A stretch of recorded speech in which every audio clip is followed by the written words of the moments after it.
there is a lot that we have which is in us. It's something which is inherited, it's part of our belief system.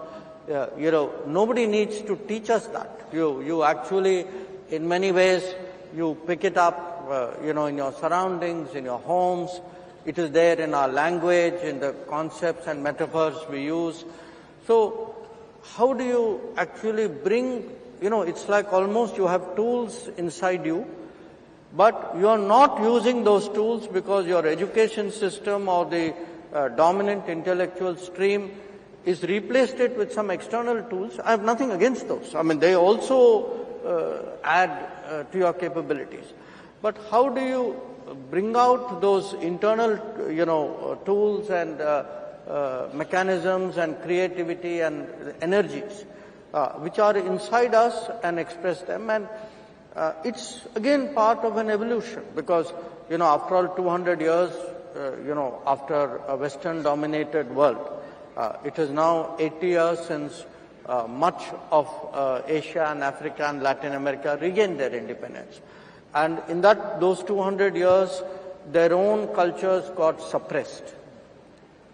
So I think your question, how do you make sure this is not anti-Western?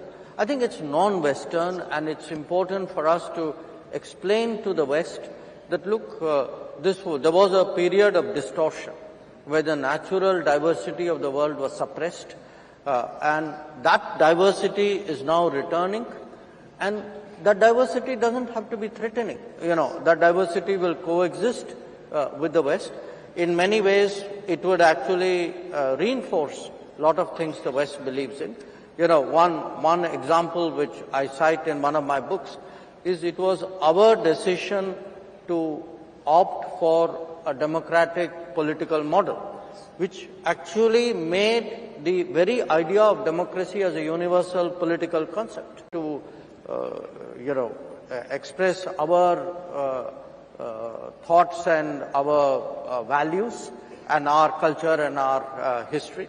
But it can be done in a congenial partnership kind of way, because I think that partnership with the West is important.